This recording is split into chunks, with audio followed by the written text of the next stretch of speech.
Hey, it's Web Junior 1977. Yeah, I actually have two videos here, back to back, not too far apart now. Getting a little bit better, huh? Well, anyway, as you can see in the description today, bought this not too long ago here. It hasn't been out a terribly long time, but of course, everybody knows the psvita or PlayStation Vita. My first impressions when I got it out of the box, I'm like, wow, it's great. But a lot of people have a lot of bad things to say about it, just like anything else, you know. But all in all, I think it's pretty cool. The only thing is it's pretty big. I mean, it's portable. It's still portable, but it's pretty big. As a matter of fact, hold on one sec. As a matter of fact, I'm gonna break it here. As a matter of fact, in a earlier video that I just posted, I done a video on the Sega Game Gear, and well, here's the Sega Game Gear. So you can kind of get it right here. Kind of get a size comparison here. It is smaller than the Game Gear, but not by a whole lot. But it is definitely smaller than the Game Gear, but as you can see, it's not terribly smaller.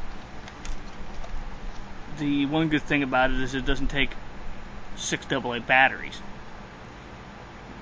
Although, even though it charges an internal battery, the batteries don't last very long, depending on, of course, what you're doing.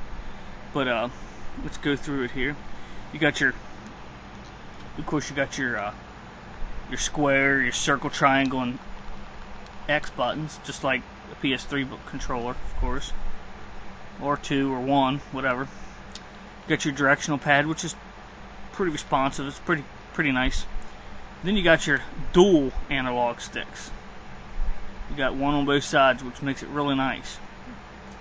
Anybody that's ever played like Assassin's Creed for the PS3 and then tried to play Bloodlines for the PSP, you're sitting there moving with your left analog stick, and then you want to turn with the right one, and of course there's not one there. So it's kind of nice that it has 2 analog sticks. And let's see, you got your volume control, which are very similar to an iPhone or iPod, oddly enough. You got your power button, which is also a little round button there. And then you got your LNR, of course, just like anything else. Then you got, of course, where it says, I don't know if you can see that, it says PS Vita right on there.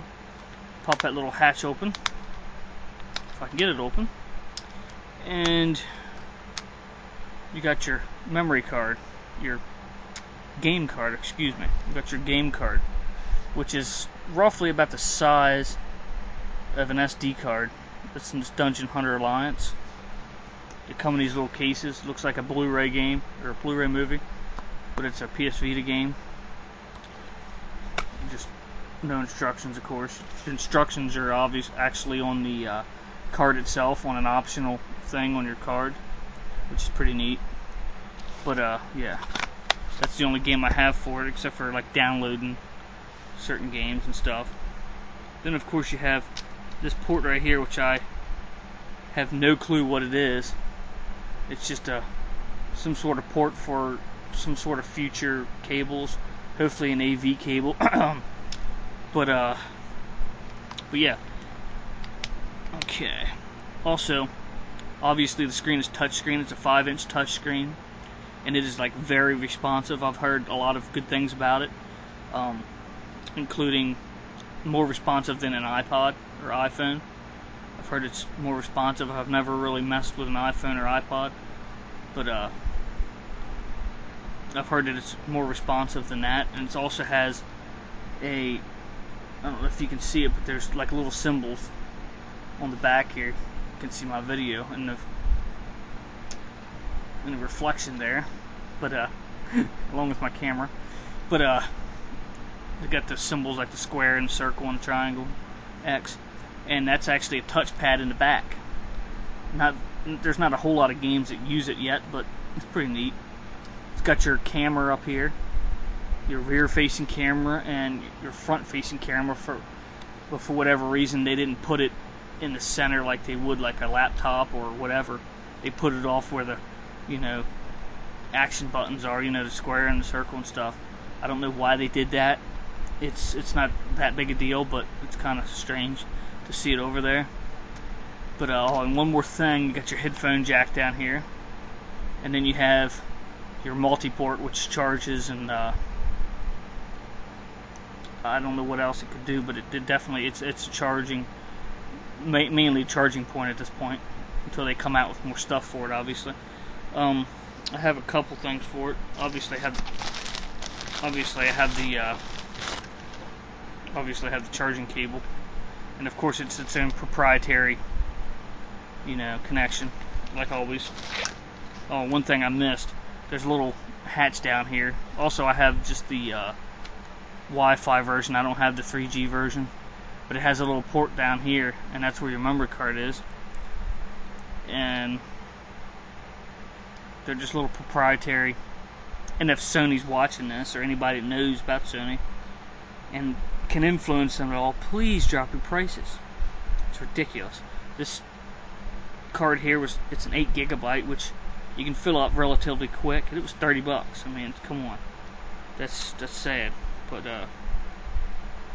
anyhow, there's that. If it was the 3G version, it would have, on the directional pad side, it would have a port for your SIM card, but I don't have that version. And the only other thing I have for it is the docking station, which is pretty neat.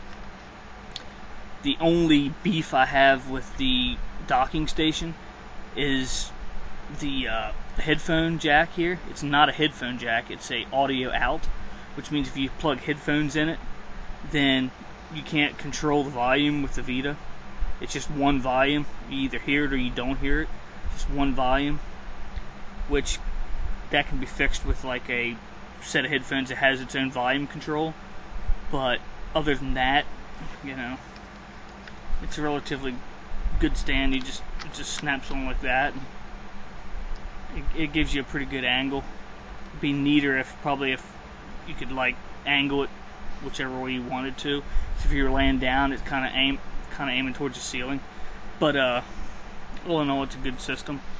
It's definitely a great system. All in all, it's a good stand. I definitely recommend it. But there's not a whole lot of games out for it yet. But there's going to be a lot. It's like I've heard it's a quad, which stands for 4 for people who don't know that. Core processor, which is really good. It doesn't have any internal memory, which kind of stinks, considering the PS Go, the PlayStation, PSP Go had 16 gigabytes of internal memory. This has no internal memory, so you have to have a memory card in order to save anything. So keep that in mind if you're going to go pick it up. It's $250 for this version. It's $300 for the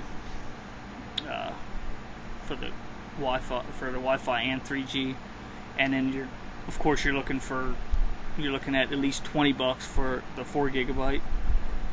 As much as $100 for the 32 gigabyte. So heck with that, I also have a case. It's just PSV. It's just a slip case. It's nothing special. But yeah, I definitely recommend picking this up, especially if you like Sony products. And until next time, thank you.